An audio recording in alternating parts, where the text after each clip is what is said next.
Hey Seekers, and welcome back to Perspective Shifts for Healing with the Hanged Woman. I'm your host Julienne Irons, and today we're continuing our mother wound arc by looking at how this wound shows up in one of the most tender and charged areas of our lives, money. Now Seekers, if you've been following along, you know we've already explored the mother wound through a practical lens, a science lens, and an energetic lens through astrology. This conversation builds on all of that and brings it directly into how we receive, how we feel worthy, and how we relate to abundance. Today I'm joined by Michelle Atlas, who helps us see the deep connection between our relationship with our mother and our relationship with money. Not in a surface level budgeting way, but at the level of attachment, safety, and self-worth. And y'all, I really want to emphasize that this conversation is not about blaming our mothers for our money problems. Instead, it's about understanding how early experiences shape what feels possible, safe, or allowed, and how healing that root can completely change how we relate to money. Seekers, this conversation is honest, compassionate, and deeply regulating. And as usual, I am so excited to share it with you. This is Perspective Shifts for Healing with the Hanged Woman, where perspective is power. Let's get into it.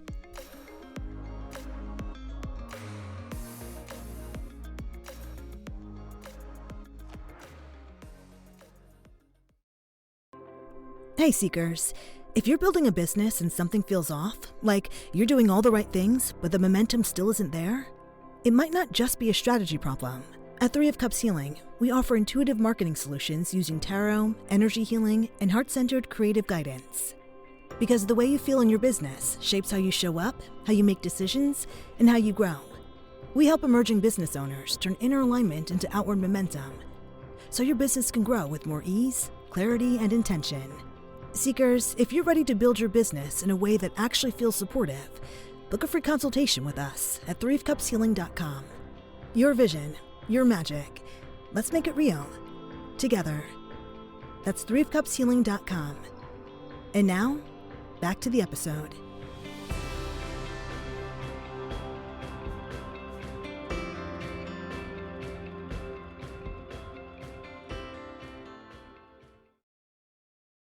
Michelle Atlas, I am so excited to have you on the show. I've been waiting for this conversation ever since I talked to you. Actually, I've been waiting for this conversation ever since I found out that there was a deep connection between our mother wound and money, because I feel like I for sure have that. And I just like, when I look at everything that you do and the course that you have and all the information that you share, I was just like, this woman is going to help me and help all of our listeners overcome this. Oh gosh, thank you so much. Thank you. I'm so happy to be here. Yes, And I'm passionate about the topic. So thank you for the opportunity to share about I this. love that. Michelle, before we begin, why don't you tell us a little bit about yourself and how you got into the work that you do? I mean, one of those people that where transformation has been my middle name since I was an adolescent. And, Yeah. coming from the family that I did, I just, knew early on I was going to need to really do a lot of healing and a lot of growth work as I moved into adulthood. And, we're talking a lifetime here. So fast forward to the work I'm doing now, I work primarily with deep, sensitive, intuitive, creative female entrepreneurs. So not the typical type A kind of go-getter type, but more the sort of sensitive, creative type that doesn't always identify with being a successful business person, but is very gifted and wants Mm, very much to be in service in the form of an entrepreneurial, endeavor of some sort. Those are my yeah. clients. Mm, I work with a lot of artists and a lot of healers and other coaches and service providers of different kinds. And very early on, it became clear to me when I became a coach and launched my own business, I bumped hard into my own money blocks. mm, And I realized that I better get it together if I was going to be successful myself. And so I began to I became a seeker and like particularly the psychological dimension to our relationship to money, the emotional dimension, because there's a plethora of tips and tools and strategies and wonderful financial advisors and all kinds of money gurus who have written good books. I knew that for me, that would not be sustainable unless I dealt with the deeper psychological and emotional components to my relationship to money. And so on that journey of my own trial and error, my own, ups and downs and breakthroughs and epiphanies, and all the work I've done with amazing women all over the world, this like sort of psychology of money work became a cornerstone to my business because I became masterful at working with myself and then working with others. Yeah. And one of the things I bumped into that was just undeniable, that felt to me like, a real missing link, like a real special, gem that I had found, is this connection between our relationship with our mother, our early relationship with our mother, and our relationship to money. And I was very touched and moved even after all the work I did all kinds of work with, got all kinds of help myself and did all kinds of healing. But when I bumped into internally Yeah. this this connection between my mother and my relationship to money, I was found myself unexpectedly moved and touched once again. Even after all I had done, I realized there was yet another frontier, another very tender area that was still influencing my capacity to receive and my tendencies to cope with, loneliness or boredom in ways that had to do with spending that weren't healthy and balanced. And I just made all sorts of connections, and then ultimately bumped into a lot of evidence-based research that various therapists and other professionals have been doing for quite some time on the money and mother connection. Mm, And so I became a student of all of that as well. And I've just put it all together into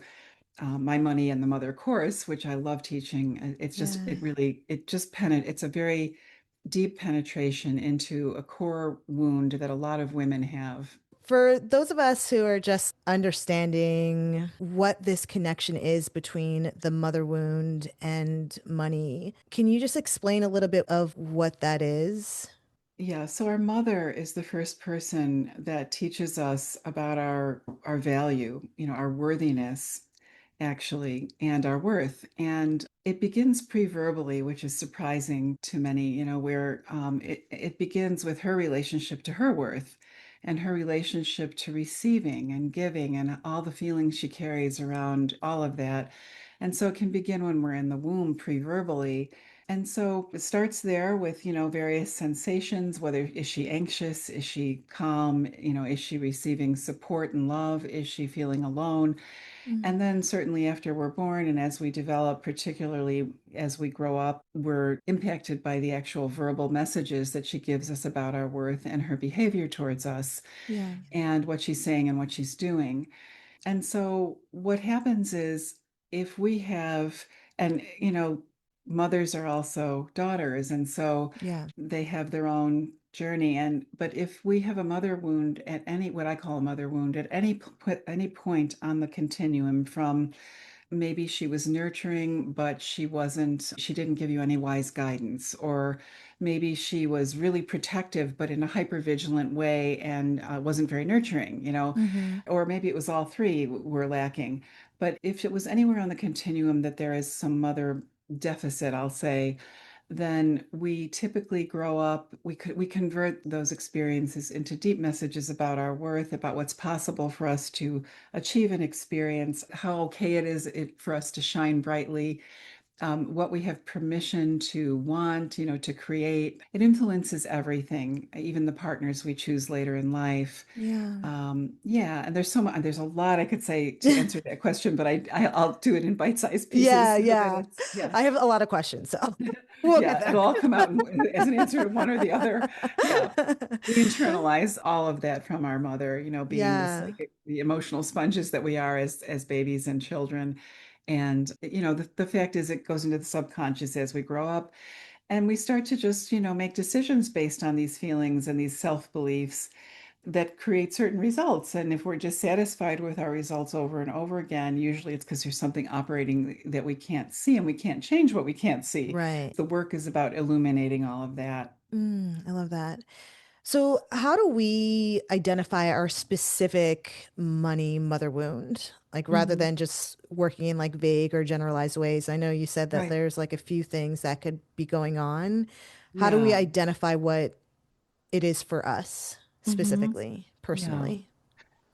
Yeah, so part of what I do in my Money and the Mother course is I always say what we're doing there sort of on a core level is learning how to become our own mother. Mm, And so where we as adults really experience the breakthroughs is when we decide that we're going to give ourselves that which our mothers and others could not or cannot, other significant others, yeah, fathers and other family members and partners and spouses. We take responsibility for giving ourselves what others can't or don't or won't or couldn't.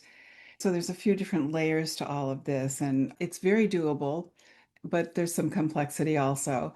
sure. And so there are various practices that have to do with becoming more embodied, connecting with the information that lives in our body that might not be conscious, connecting with the information in our nervous system that might not be fully conscious at this moment, that helps us to sort of surface memories Mm, and surface sensations. Because one of the things that happens that's really powerful that we don't always notice is that when we've had a mother deficit or a mother wound, there are various sensations, again, especially pre-verbally, that, her anxiety becomes our anxiety, her feelings become our feelings, right? And so those involve sensations in our system. And then what happens is as adults, we go to navigate our own money relationship, our own relationship to spending and to saving and to giving and to receiving. And what can happen is that when we approach a threshold, we might begin to experience similar sensations in our system that aren't even conscious. We might not know, but those start to influence the decisions we make. So part of, answering your question, how do we know what our mother wound is? We really become detectives. We start to really notice what happens when we're considering buying something that's more expensive than we think we should. What happens when we are afraid to invest in ourselves? What do we do when we're afraid someone will judge us? yeah. What do we do when we're triggered about money? Just showing up, really presencing this whole issue. What I have found with myself and with the women that take my class is that just presencing this issue is an invitation to the system to surface all kinds of information. So is presencing the system how we become our own mother? So it'll be a little bit different from person to person. We're becoming more intimate with ourselves through this entire process. We slow things down. So, one of the things that is really crucial in any kind of change or healing process is that we slow things down. And again, there are many practices that I teach, simple practices, very simple, that go Mm, into self connection, that help us really kind of become intimate with ourselves and feel what we might not have felt, or know what we might not have felt, yeah. or remember what we might not have remembered. And so we become our own mother by we slow down and we show up for ourselves in the way that maybe she couldn't or maybe she didn't. Mm, And again, it's just that undivided attention is one of the most powerful healers in the whole universe. yeah. So the practices that I teach and the activities that we move through in the course activate sort of an invitation where a lot of information starts to surface, and we need to meet that information with nurturance. One of the really informative bodies of research has been done by on this topic has been done by a therapist named Kelly McDaniel, Hmm. and she identified three different areas that are crucial in a mothering relationship, and those are nurturance, guidance, wise guidance, and protection. And so we need to nurture ourselves in the areas we didn't receive it. We need to trust, we need to cultivate a strong self-trust muscle so we can trust our own intuitive guidance. Yeah. And we need to, right, and we need to learn what protecting ourselves means, what protecting our truth means, our feelings, our well-being. Those are all parts of the journey, the healing journey. I know there's probably some people who are listening who just never experienced any of that kind of care. Maybe they went through foster Absolutely. care. How do they find this becoming of their own mother if they've never experienced it before? Right. Well, it's the same. I think it's the same The same. journey. Mm, It's just, again, varying degrees of intensity, varying degrees of wounding, varying degrees of deficit, and yeah. varying ways and time, lines of how we heal. Yeah. I mean, I Okay. myself was adopted. I was conceived by teenagers and put up for adoption the moment I was born, taken from my biological mother and Mm-hmm. adopted by parents who loved me but were very narcissistic. And so Mm-hmm. I'm one of those people that has had a big fat mother wound in Yeah, many ways. And understandable. so, Mm-hmm. yeah, and so it's the work, I mean, it's the work of a lifetime. It's not a band-aid.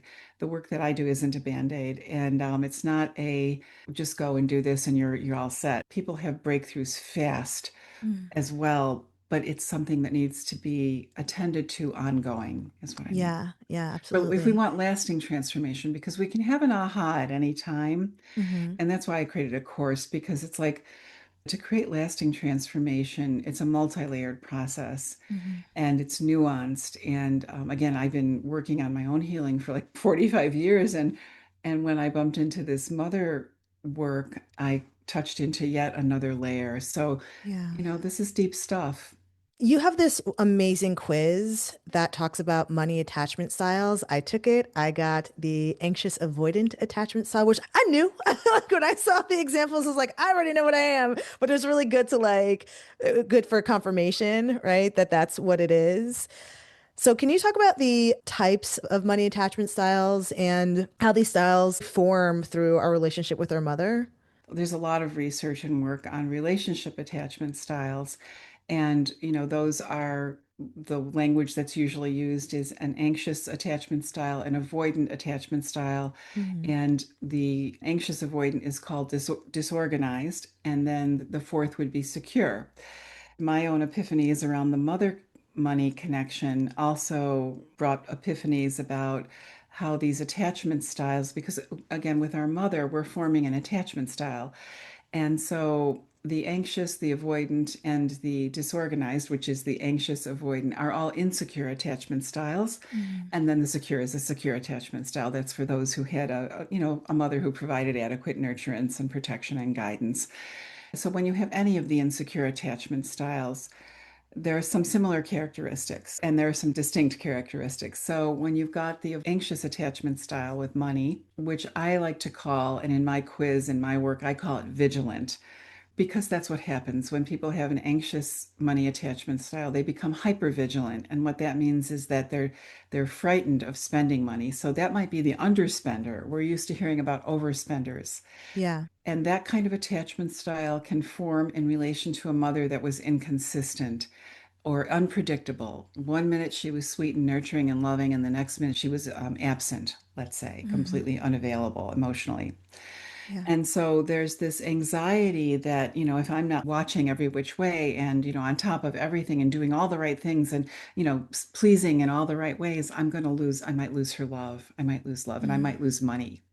It Mm-hmm. it converts into I might lose money. So in my work, I have clients who come in and they're hoarding their money. I work mostly with women entrepreneurs and they're not investing in their businesses, so their businesses are not growing.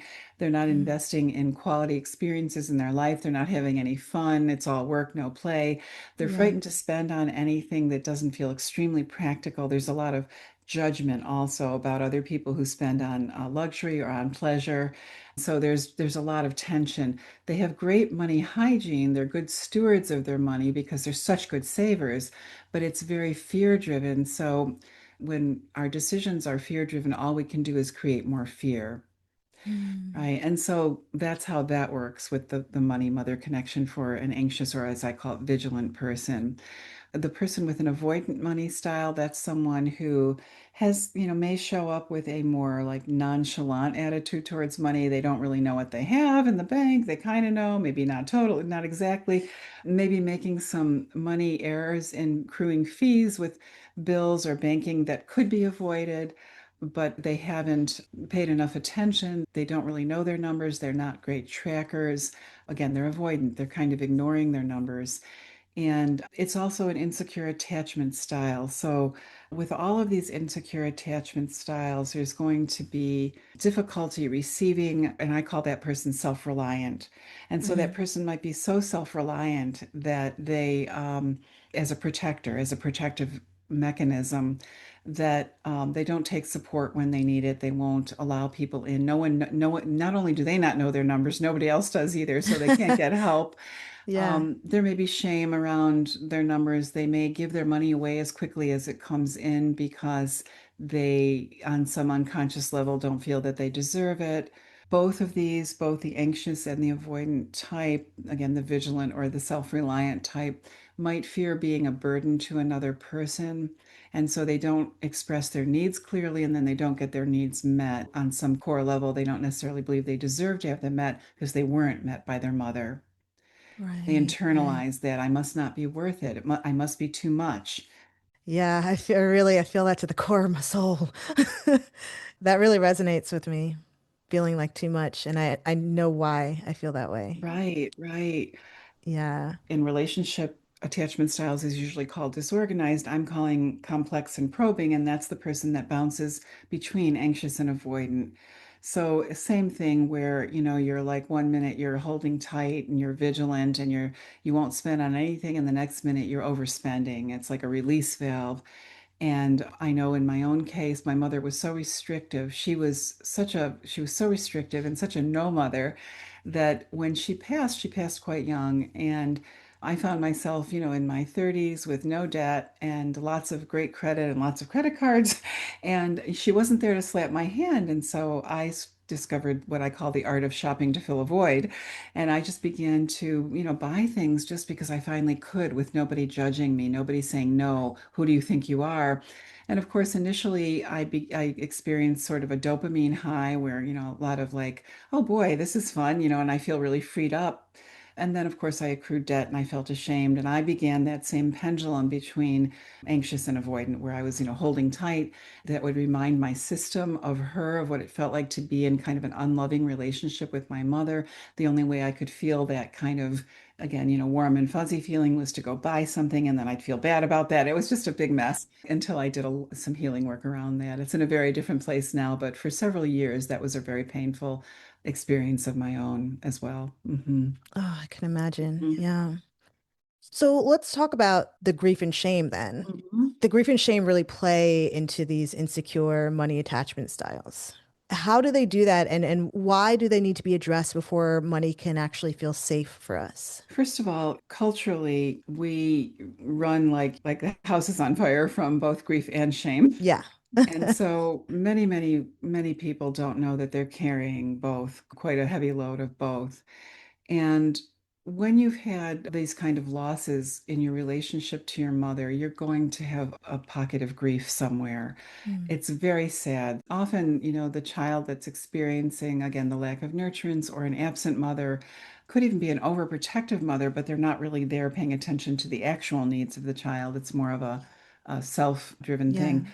So there's so much loss in that the child's going to probably have some sadness. Children don't have the capacity to, it's way too much to for a child to experience this kind of pain while they're children. And so we have no idea that we're sad. We have no idea that this is really painful. Yeah. We just start to develop all sorts of survival coping mechanisms. And we do survive. It's the deeper, intelligent, more complex people develop all kinds of amazing survival mechanisms that truly help them survive, that later become a prison. The grief has to do with the losses that were never fully felt. As we kind of probe those areas, as we dive in there and begin becoming our own mother, we start to feel what we didn't feel. We start to feel sadness and we go, wow, where'd that come from? We've been carrying it for a long time, usually. Same thing with shame. A little different though. When we didn't get our needs met, when we had a real rough time, let's say with our mother or with our parents, again, we internalize so much as children. We think that something's wrong with us, not with what we're doing, but with who we are. That's shame. That's toxic shame. And so as we approach the healing of all of this, as we become detectives, take out the magnifying glass, dive in there to become our own mothers, all Yeah. of those unfelt feelings will surface as a part of the healing journey. In some personal development arenas, there's a lot of hype around just, staying in a really positive mindset and It's thought that that's how you keep your frequency high and that that's how you create good for yourself. But if you leave behind your grief and your shame, you're just self-abandoning again. You're abandoning the one who got abandoned, Yeah. right? And so this is really an important piece. So we never beat up the one who got abandoned Mm. by banishing or shunning those same feelings. It's about embracing the whole of you. It's about waking up and reclaiming all of you so you can, return to a place of wholeness and aliveness Yeah. and begin making empowered choices that don't feel restrictive, that don't feel suffocating, that aren't about good girl, bad girl. That's a massive Right. change. This whole mother wound piece often elicits a profound level of self-compassion, and that is medicine. So it takes us out of the good girl, bad girl Mm. pendulum swinging. I see. And how much does like nervous system regulation support this shift from like having insecure to secure money behaviors? The way that it supports it is that in this work that you're asking about and we're talking about, we're going, wow, I felt like I wasn't enough my whole life, but that's not true. We have to discover the experience of enoughness from the inside out, not just by slapping an affirmation on it, not just by someone, going, oh, no, you're enough. Yeah, what's the problem? Feel better, No, as we confront the painful feelings of grief and shame and self-loathing, whatever else might be lurking around in there are gifts hidden inside of those really painful feelings.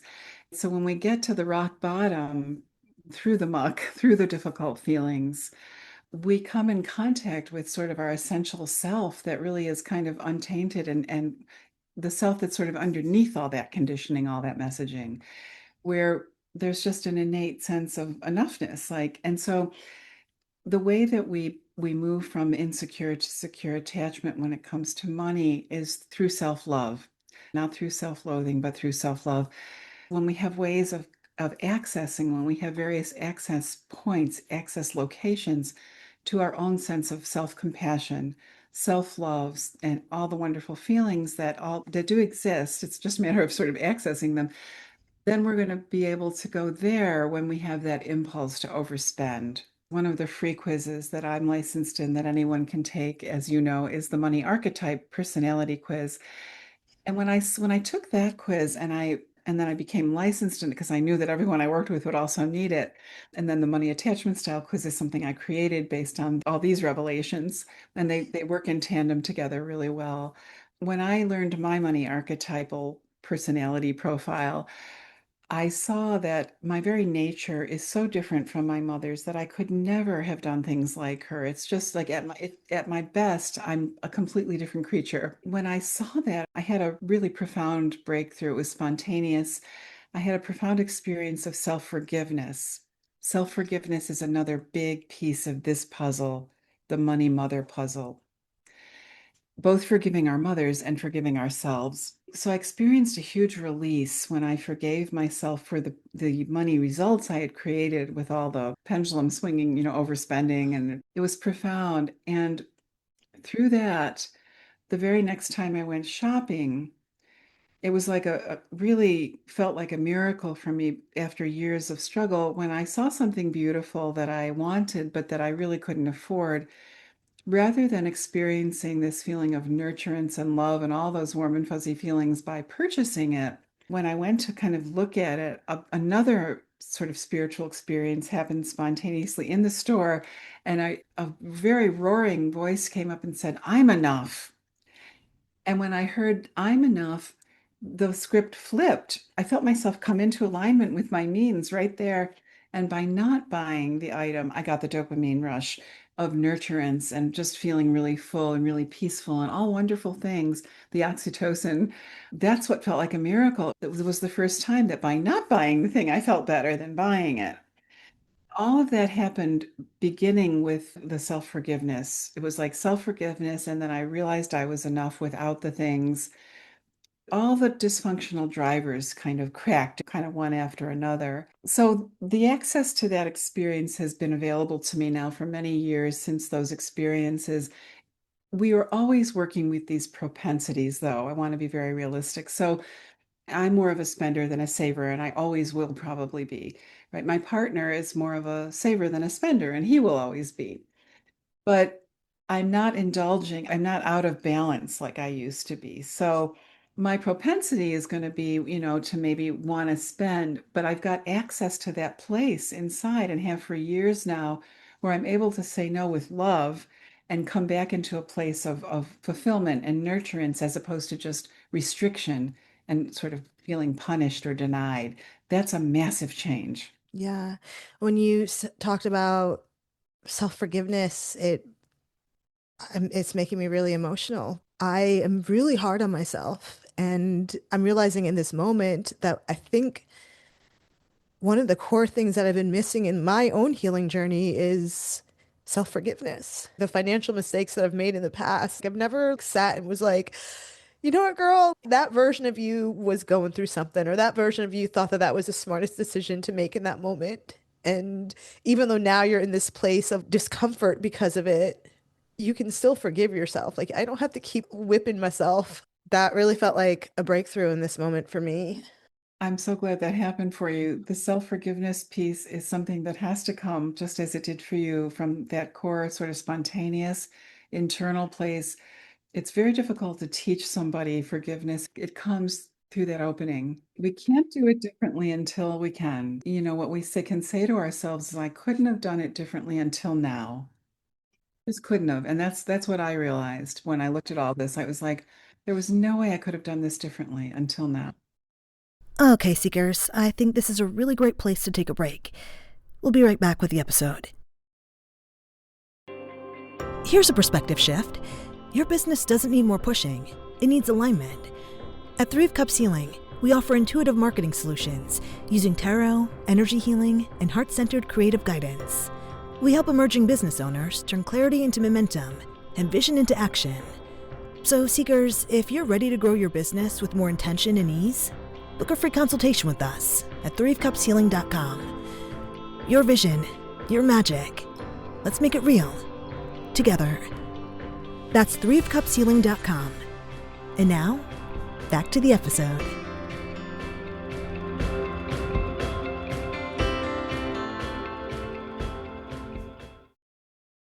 When we begin to develop this secure money attachment, what changes for us first? Is it the behavior? Is it our emotions or our self-trust? Well, it's not that linear. It's not that predictable. It's none of it's linear. Transformation isn't linear. Evolution isn't linear, but it can be all any of the above or all of the above in any order. It's a from the inside out thing. Security exists or doesn't on the inside, right? It's really not about how much money a person has. It's about how they feel. So one of the components to moving toward a secure money attachment style is understanding that money is your friend. So literally imagining someone that you do trust, someone that's dear to you, that's close to you, that you really love and trust, and the kind of disposition that you have towards that person is what you want to cultivate with money, right? So they would probably be someone who feels safe. They'd probably be someone who you felt like would be there for you when you need them, and you'd be there for them. Someone who you can rely on. And so many people with insecure money attachment styles feel the opposite about money, and they don't even realize it. So they feel like on some level, money's dangerous, not safe. So it won't be there for me when I need it. No matter how hard I work, I'll never be able to retire. Money's evil. Money's going to ruin my life. If I have money, I'll change and no one will love me. There's all kinds of beliefs that really imply that there's a core belief that money's dangerous. So it's about becoming conscious of those as well, and then working with the template of whether it's my sister, spouse, mother, father, someone I feel safe with and trust, and saying, wow, what if I felt like that towards money? How would that change the way I relate to money? How would it change the way I take care of money? Right? When it's someone we care about and we trust, we would check in, right? If we want to cultivate a friendship, we make sure we know what's going on. We don't go for 3 months without looking at our bank accounts, right? Right? We check in, we say, how are you? You know, we look at how are you, money, right? What's happening here? Hello. Having money dates have helped me with that. Like I'd have a money date every month, and it actually makes me feel better about what the past month was. I'm like, oh, actually, I did better than I thought I did. You know? Yeah, exactly. I recommend every week actually, but not it doesn't have to be long. 10, 15 minutes every week. Money loves clarity. Money loves clarity. And that clarity and attention will immediately start to influence the kind of decisions you make. You work with the queen archetype. Can you like walk us through what the difference is between the princess, the false queen, and the sovereign queen? I do a lot of work with the queen archetype, and my signature retreat is called Awakening the Queen because the queen is the archetype that helps women connect with their capacity for self-ownership, self-agency. These are all just different words for claiming authority for one's own life. And this also very much dovetails with one's relationship to money. So the queen becomes the queen, not always born the queen, but she becomes the queen through what we call initiations, many initiations. So that means she has gone through a lot, like phoenix cycles. She has had many descents, allowed those descents to transform her, and emerged stronger, wiser, more self-possessed.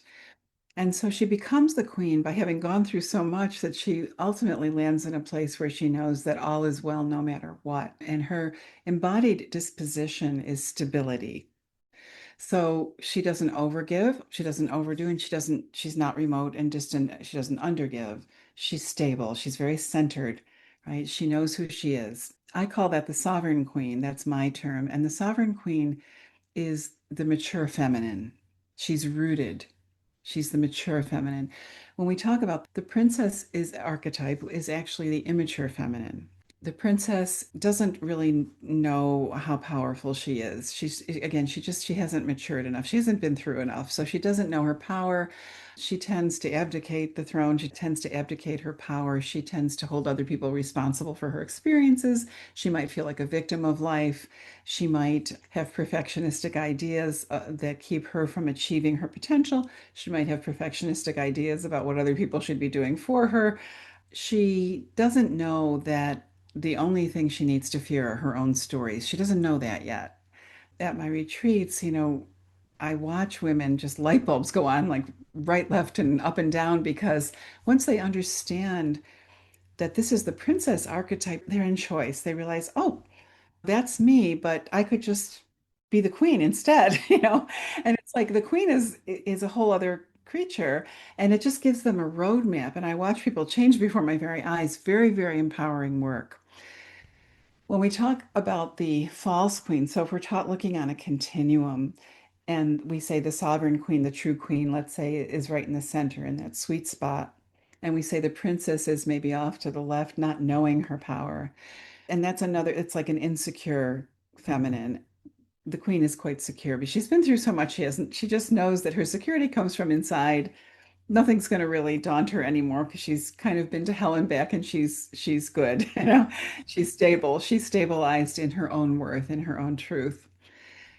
When we go to the other end, what I call the false queen is that it's another form of insecurity. And we see this sometimes in the virtual marketplace where maybe well-intentioned attempt to reclaim true authority for one's life, to become the sovereign queen.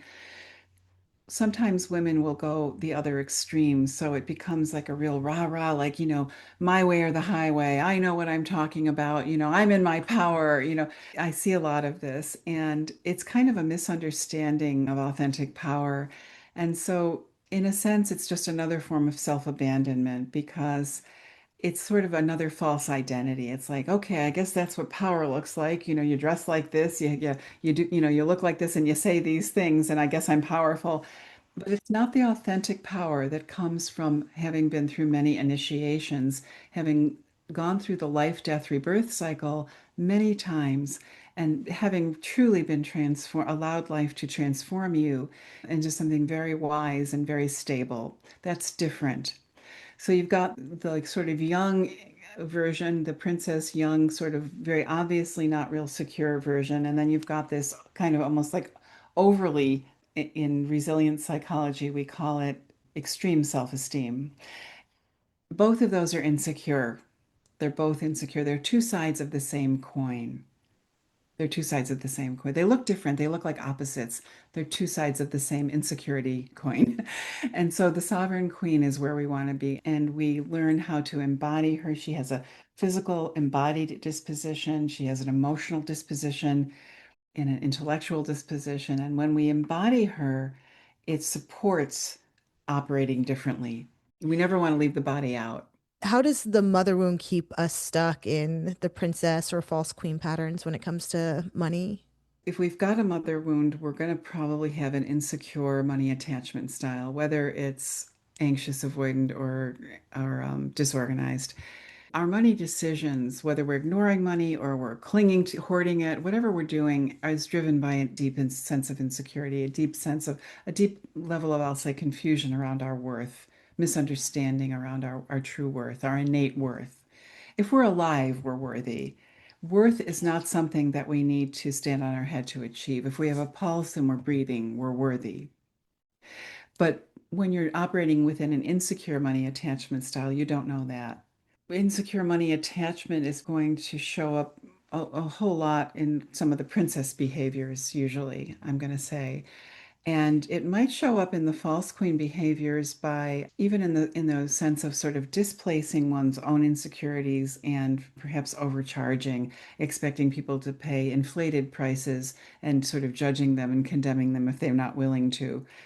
You've got the undercharger over here, you got the overcharger over here, and you've got the queen right here. I see. Okay, that makes so much sense. So you emphasize embodiment over mindset, right? Embodiment is so game changing. How we feel is important, what we're embodying is important, what we're thinking is important.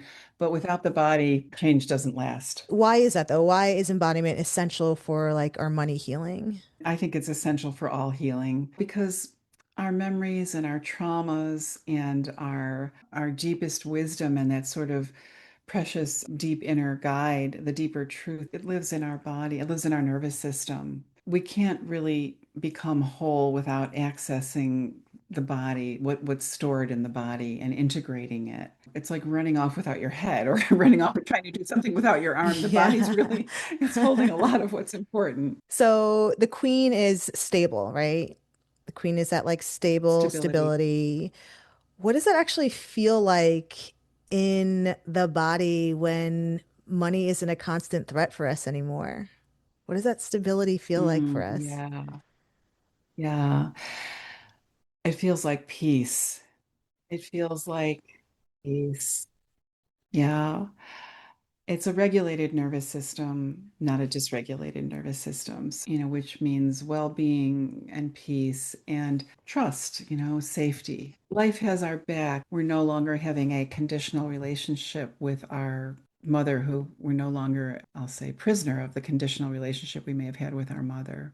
You also talk about self-ownership and like claiming authorship over our lives, our work, our choices, and how we receive.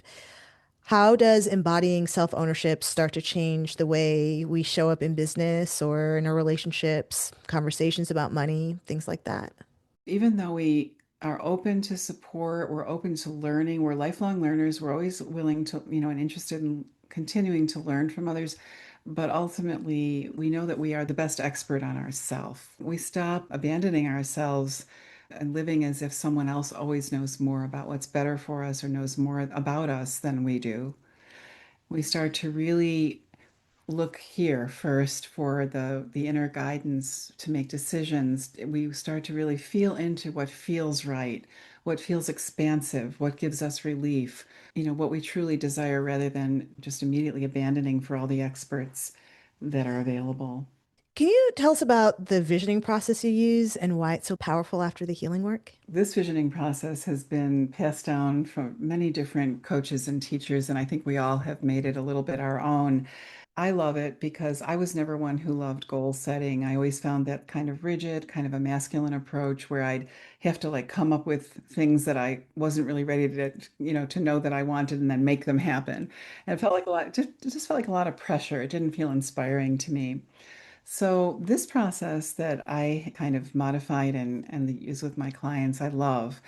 And it's a very fluid, very kind of feminine, creative process. The reason that it's so powerful is because once we start to penetrate the conditioning and what has been in the way. We start to release some of what's been in the way. We have access to a deeper level of what we really desire. And in this process, we don't worry about how something is going to happen because the how will trump the what. But we focus on what we really desire. Sometimes, when we're loaded up with all kinds of painful beliefs or fears or insecurities, we don't even know what we want. But once we release a lot of that, we start to give ourselves permission to really feel into what we really want. And we start to just even have even the most subtle sense that we probably can create anything we want. We're able to give ourselves, again, permission to really know. And then clarity is a big manifester. Money loves clarity, life loves manifestation, loves clarity. So, yeah, so visioning into what we really want is the next step because I always say that understanding how we feel and working with our feelings and our emotions and then taking action are the two wings to the bird. We can't really, we're not going to experience being able to manifest differently if we just do the transformational work. And we're not going to be able to experience it if we just do the doing work, the action. It's really a blend of both. And so the visioning is like where we start to like transition into action after we've done the deep transformation. How do we often try to like manifest money prematurely then? And what changes for us when like our mother wounds have been addressed first? Well, so much changes when our mother wounds have been addressed. So much changes, and it's different for different people. But, we come into a much deeper level of embodied contentment, I'll say, just in our existence, just in our being. When we have unhealed mother wounds, there's a lot of dis-ease usually within. And, we come into a different relationship with sort of being at home in our own skin. We make different decisions. We make different decisions. We make decisions from a place of rootedness in ourselves rather than sort of a contrived idea of, where we shoot off, based on somebody else, whatever somebody else seems to be doing. I know, when I started my business, I worked myself into the ground because I was chasing dreams that weren't my own. I didn't, hadn't really done this work. So I was looking at other successful coaches and trying to do what they were doing. And a few years in, I realized I didn't even want what they wanted. But I hadn't paused to kind of say, well, what does success look like for me? So when you've done this work, you come home inside and you sort of recalibrate and you realign with what does success look like for you? What's enough for you money-wise? Maybe what's enough for you is much less than it is for your mentor or for someone else that you know. Or maybe it's more. Maybe what's important to you is being able to travel all the time when for someone else, all they want to do is buy a house and stay put. It's really about a deeper level of self-honesty, of, coming home and creating your business and your life based on your truth, not on somebody else's. And in doing that, that's going to help us rebuild our intuition and our trust in our own intuition, right? Or is there something more to that? Usually we are starting to feel more trust in our own intuition first, and then those decisions are born of that. We make those decisions based on our intuition, right? As opposed to on what someone else says or what someone else is doing, which is usually a form of self-abandonment. Gotcha.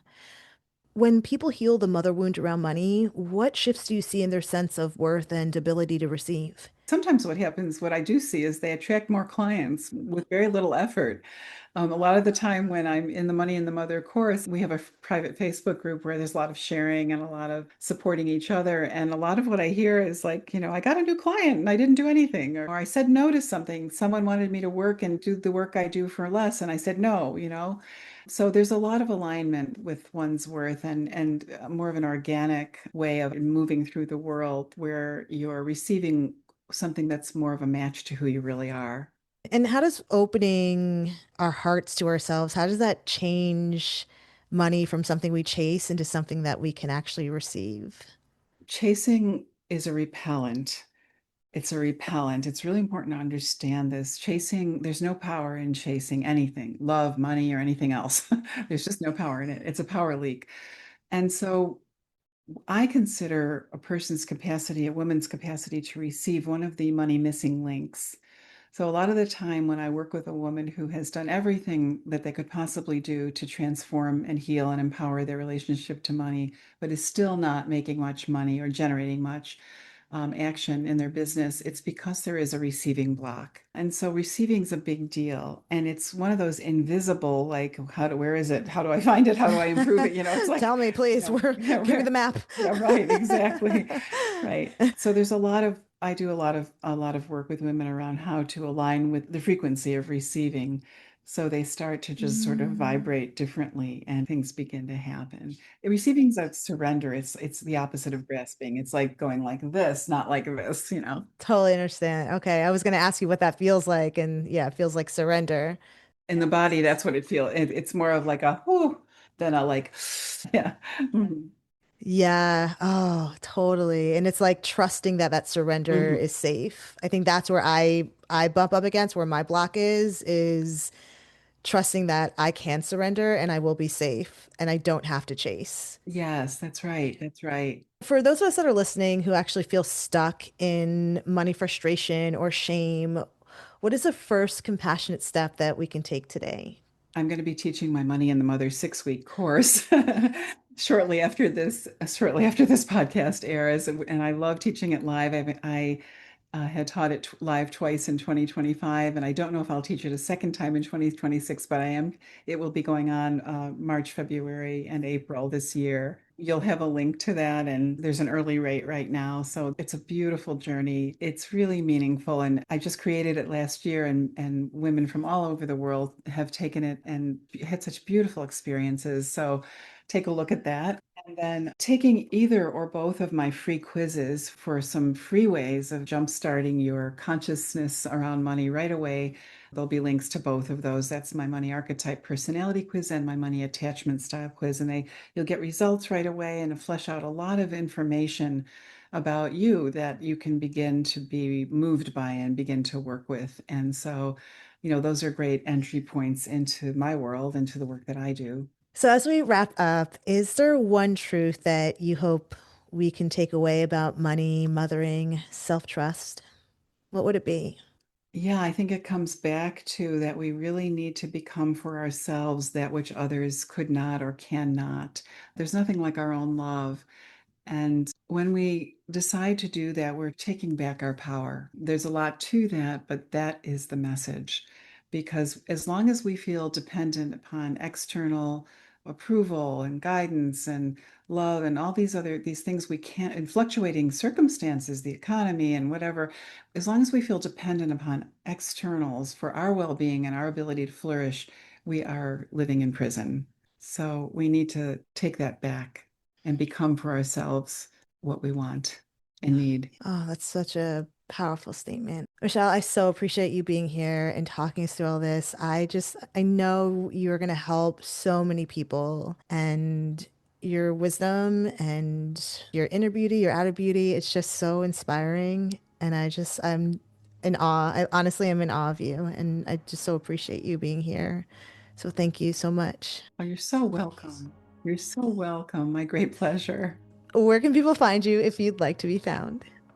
Oh, michelleatlas.com. That's the easy way. Michelle, do you feel complete? Yes. Wonderful. Yeah.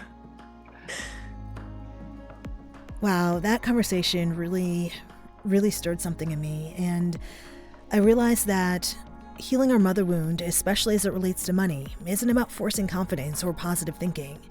It's really about learning how to receive without fear, how to feel worthy without proving it, and how to trust ourselves enough to let abundance in. Did anything stand out to you? Let me know in the comments. I would love to know what it is. Seekers, next week we'll be closing out the mother wound arc with our final episode. And we're staying in the energetic lens, but we're walking through a very different doorway. We'll be joined by Leah Scenaria, also known as the Flow Priestess, and she's going to guide us through healing the mother wound by working with the goddess Kali Ma. We'll explore sacred rage, sovereignty, ritual, and what it means to let old identities die, so something more true can rise in their place. Y'all, it is such a powerful and transformative conversation. I promise you won't want to miss it. I'm Julienne Irons, and this is Perspective Shifts for Healing with the Hanged Woman.